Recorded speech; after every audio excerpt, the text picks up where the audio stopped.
El origen del anticristo.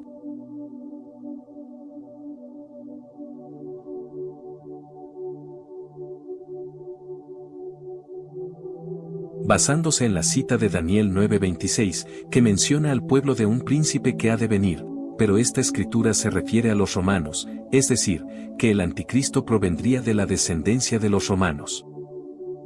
Y después de las 62 semanas se quitará la vida al Mesías, mas no por sí, y el pueblo de un príncipe que ha de venir destruirá la ciudad y el santuario, y su fin será con inundación. La Biblia lo presenta claramente como un hombre verdadero que surgirá en el Medio Oriente para formar una confederación política de 10 naciones. No cabe duda que el anticristo permanece como uno de los misterios más grandes de todos los tiempos y no son pocas las especulaciones que han surgido. Al estudiar con mayor detenimiento estas profecías, se observa que el anticristo no será romano, sino que provendrá del Medio Oriente. La Escritura revela una profecía que tuvo su cumplimiento en el año 70 después de Cristo, cuando el ejército romano bajo el mando del general Tito atacó Jerusalén por órdenes del emperador Vespasiano. Estos romanos son el pueblo de un príncipe que ha de venir que confirmará el pacto con muchos. Este príncipe es el mismo al cual se refiere el apóstol Juan como el anticristo en el Nuevo Testamento. Hijitos, ya es el último tiempo, y según vosotros oísteis que el anticristo viene, así ahora han surgido muchos anticristos, por esto conocemos que es el último tiempo. ¿Quién es el mentiroso, sino el que niega que Jesús es el Cristo? Este es anticristo, el que niega al Padre y al Hijo, y todo espíritu que no confiesa que Jesucristo ha venido en carne, no es de Dios. Y este es el espíritu del anticristo, el cual vosotros habéis oído que viene, y que ahora ya está en el mundo. Primera de Juan 2:18. La apostasía es una de las señales de los últimos tiempos.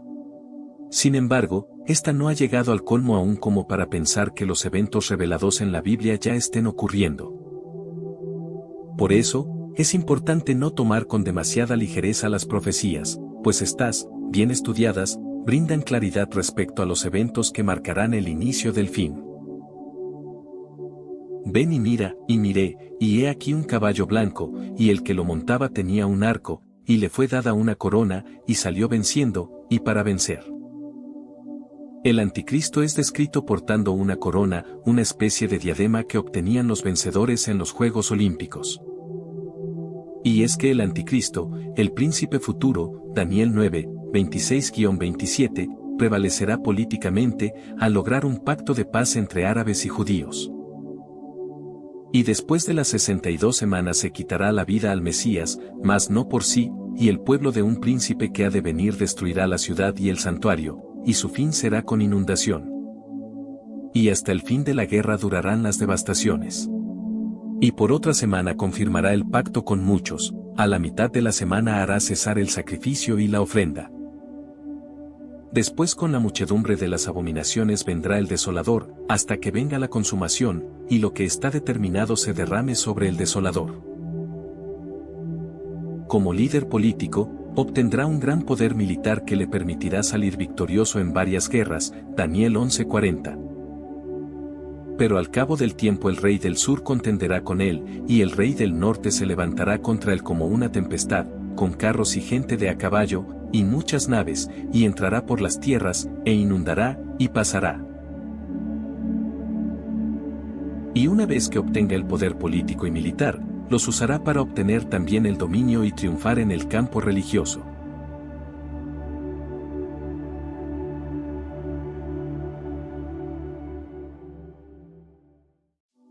El anticristo y la gran ramera.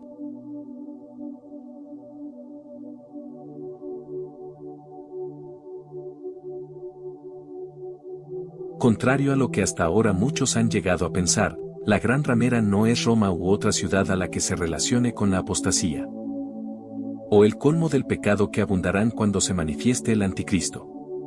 Ella representa el sistema religioso que imperará cuando el anticristo empiece a consolidar su poderío. Sin embargo, en el sistema religioso de la gran ramera, el anticristo aún no será el centro de adoración. El pasaje revela que el anticristo permitirá que la gran ramera se siente, es decir, que gobierne sobre él mientras desarrolla sus planes diabólicos para dominar al mundo. Posteriormente, una vez establecida su confederación política de 10 naciones, se deshará de la gran ramera y la quemará con fuego. Y me llevó en el espíritu al desierto, y vi a una mujer sentada sobre una bestia escarlata llena de nombres de blasfemia, que tenía 7 cabezas y 10 cuernos. Apocalipsis 17:3. Y los 10 cuernos que viste en la bestia, estos aborrecerán a la ramera, y la dejarán desolada y desnuda, y devorarán sus carnes, y la quemarán con fuego. Apocalipsis 17:16. Cuando el anticristo se encuentre en la cumbre de su poder político y militar, ganará el respeto de Israel y de los árabes, quienes le confiarán la enorme responsabilidad de ser el mediador entre ellos en la confirmación del aparente pacto de paz. Es aquí cuando comenzará la gran tribulación. El engañoso sistema espiritual que el anticristo introducirá con toda la energía de un poder satánico sobrenatural a través de señales milagrosas. Será algo que el mundo jamás ha experimentado y que incorporará antiguas creencias religiosas paganas, mitos y leyendas, prácticas de brujería y manifestaciones o alucinaciones engañosas. En algún momento, Satanás introducirá su simiente, Génesis 3:15, para comenzar su carrera política, militar y religiosa. Y pondré enemistad entre ti y la mujer, y entre tu simiente y la simiente suya, ésta te herirá en la cabeza, y tú le herirás en el calcañar. Vi cuando el Cordero abrió uno de los sellos, y oí a uno de los 4 seres vivientes decir como con voz de trueno: Ven y mira, y miré, y he aquí un caballo blanco, y el que lo montaba tenía un arco, y le fue dada una corona, y salió venciendo, y para vencer. El anticristo es descrito portando una corona, una especie de diadema que obtenían los vencedores en los Juegos Olímpicos. Y es que el anticristo, el príncipe futuro, Daniel 9, 26-27, prevalecerá políticamente, al lograr un pacto de paz entre árabes y judíos. Y después de las 62 semanas se quitará la vida al Mesías, mas no por sí, y el pueblo de un príncipe que ha de venir destruirá la ciudad y el santuario, y su fin será con inundación. Y hasta el fin de la guerra durarán las devastaciones. Y por otra semana confirmará el pacto con muchos, a la mitad de la semana hará cesar el sacrificio y la ofrenda. Después con la muchedumbre de las abominaciones vendrá el desolador, hasta que venga la consumación, y lo que está determinado se derrame sobre el desolador. Como líder político, obtendrá un gran poder militar que le permitirá salir victorioso en varias guerras, Daniel 11:40. Pero al cabo del tiempo el rey del sur contenderá con él, y el rey del norte se levantará contra él como una tempestad, con carros y gente de a caballo, y muchas naves, y entrará por las tierras, e inundará, y pasará. Y una vez que obtenga el poder político y militar, los usará para obtener también el dominio y triunfar en el campo religioso.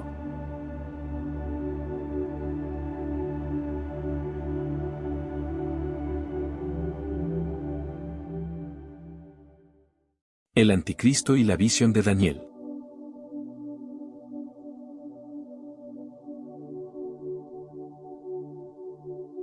En Daniel 8-12, el enfoque ya no está en las naciones o imperios mundiales, sino en la nación de Israel y en su destino al final de los tiempos.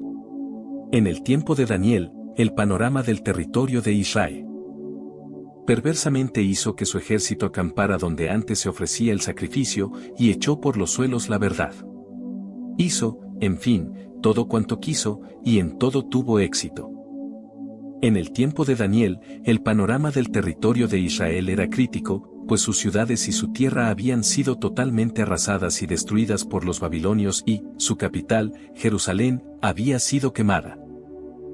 Ninguno de los dos reinos, Israel al norte y Judá al sur, existían más como nación y los sobrevivientes habían sido exiliados a Babilonia, donde vivían como esclavos, agobiados por un espíritu de incredulidad, desesperación y desesperanza. Aun cuando Persia, Irán, conquistó a Babilonia y permitió a los judíos regresar a reconstruir su nación, la incredulidad estaba tan arraigada en sus corazones que solo 50.000 judíos regresaron. Reconstruir una nación que había sido totalmente devastada como lo había sido Judá, era una tarea asombrosa y demasiado difícil para las familias que decidieron regresar. A los ojos del mundo y de los judíos incrédulos, el futuro de los repatriados era incierto. Estos son los antecedentes de la visión y de las profecías de estos capítulos. Dios se anticipa para consolar en medio de la necesidad a su amado pueblo, aquellos que verdaderamente habían confiado en Él y seguían haciéndolo a pesar de todas las circunstancias adversas que aún enfrentarían. Es entonces cuando Dios le da a Daniel una serie de visiones y profecías que le aseguraban a los judíos creyentes que algún día su patria sería reconstruida como nación una vez más. El Señor le aseguraba a su pueblo entonces y a los creyentes hoy que 1. Él es el único Dios vivo y verdadero. 2. Él triunfará sobre la corrupción y la maldad de los gobiernos del mundo cuando establezca su reino milenial con su Hijo Jesucristo. 3. Viene el día cuando el anciano de días ejecutará sus juicios sobre la tierra. 4. El Hijo del Hombre, el Mesías prometido, regresará por segunda vez para destruir al anticristo y a los gobiernos corruptos del mundo. 5. Los santos gobernarán y reinarán junto con Cristo eternamente. 6. La gran tribulación bajo el anticristo será breve. 7. Él usará los tiempos de persecución para refinar y avivar a los verdaderos creyentes. Todos los creyentes serán resucitados de entre los muertos para heredar las promesas de Dios. 9. Él tiene a sus ángeles para proteger y vigilar a su pueblo. Dentro de los anales de la historia, el pueblo de Israel ha sido una de las civilizaciones más asombrosas y fascinantes. Sobre todas las demás civilizaciones, los judíos son los únicos que han sobrevivido increíbles atrocidades, holocaustos y amenazas continuas de exterminio. La pequeña nación de Israel ha sido invadida y conquistada una y otra vez y sus habitantes han sufrido el exilio varias veces por todo el mundo. Aún así, han podido sobrevivir solo por la fidelidad y el poder sobrenatural de Dios. Dios escogió a este pueblo de entre todos los de la tierra y los a la extinción para demostrarle al mundo que Él es Dios y su poder a través de la sobrevivencia milagrosa de Israel. En tiempos de Daniel, Judá y su capital, Jerusalén, habían sido completamente destruidas y su población exiliada. Ellos necesitaban palabras de ánimo y esperanza, un mensaje de seguridad y confirmación en las promesas. Dedicada a los gobiernos gentiles, se escribió en arameo, 2:5 a 7:28, y la segunda sección, enfocada principalmente a los judíos, se escribió en hebreo, 1:1 a 2:4, 8:1 a 12:13.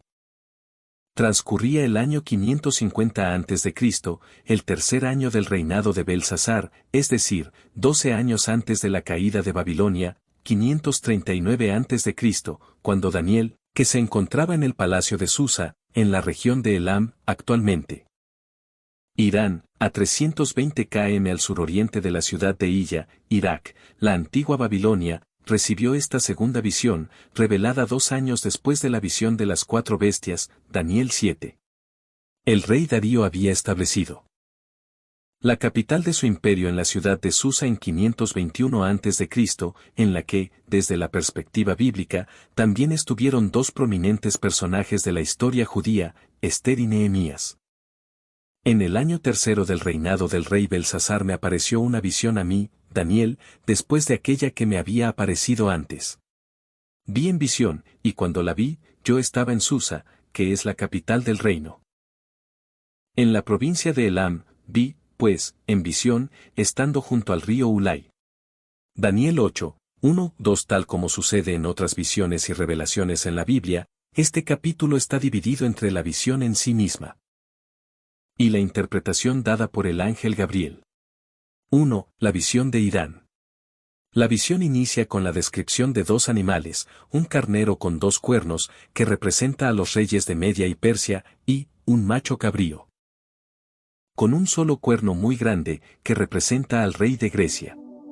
Alcé los ojos y miré, y he aquí un carnero que estaba delante del río, y tenía 2 cuernos, y aunque los cuernos eran altos, uno era más alto que el otro. Y el más alto creció después Vi que el carnero hería con los cuernos al poniente, al norte y al sur, y que ninguna bestia podía parar delante de él, ni había quien escapase de su poder, y hacía conforme a su voluntad. Y se engrandecía. Mientras yo consideraba esto, he aquí un macho cabrío venía dellado del poniente sobre la faz de toda la tierra, sin tocar tierra, y aquel macho cabrío tenía un cuerno notable entre sus ojos. Y vino hasta el carnero de 2 cuernos, que yo había visto en la ribera del río, y corrió contra él con la furia de su fuerza. Y lo vi que llegó junto al carnero, y se levantó contra él y lo hirió, y le quebró sus 2 cuernos, y el carnero no tenía fuerzas para pararse delante de él, lo derribó, por tanto, en tierra, y lo pisoteó, y no hubo quien librase al carnero de su poder. Daniel 8, 3-7. Lo primero que Daniel ve en su visión es al carnero, imperio medo-persa, atacando e hiriendo con sus 2 cuernos al poniente, al norte y al sur, sin que nadie pueda hacerle frente, refiriéndose a la impresionante e incontenible expansión del imperio medo-persa hasta que enfrenta a los griegos. En la visión de Daniel, surge de repente un macho cabrío, imperio griego de Alejandro Magno, que venía dellado del poniente y arremete contra el carnero, quiebra sus cuernos y lo vence. 2. La visión de Grecia. Después de 2 años de suceder a su padre como rey, 336 a.C., Alejandro Magno enfrentó de manera contundente y devastadora el avance persa. La victoria griega sobre los medo-persas extendió el imperio de Alejandro Magno desde los Balcanes y el norte de África hasta los reinos de la India, llegando a su máximo esplendor y grandeza. La gloria alcanzada llevó a Alejandro a autoexaltarse y, siguiendo las costumbres de los pueblos conquistados de Asia, a proclamarse como Dios, y el macho cabrío se engrandeció sobremanera, pero estando en su mayor fuerza, aquel gran cuerno fue quebrado, y en su lugar salieron otros 4 cuernos notables hacia los 4 vientos del cielo. Y de uno de ellos salió un cuerno pequeño, que creció mucho al sur, y al oriente, y hacia la tierra gloriosa. Y se engrandeció hasta el ejército del cielo, y parte del ejército y de las estrellas echó por tierra, y las pisoteó. Aún se engrandeció contra el príncipe de los ejércitos, y por él fue quitado el continuo sacrificio, y el lugar de su santuario fue echado por tierra.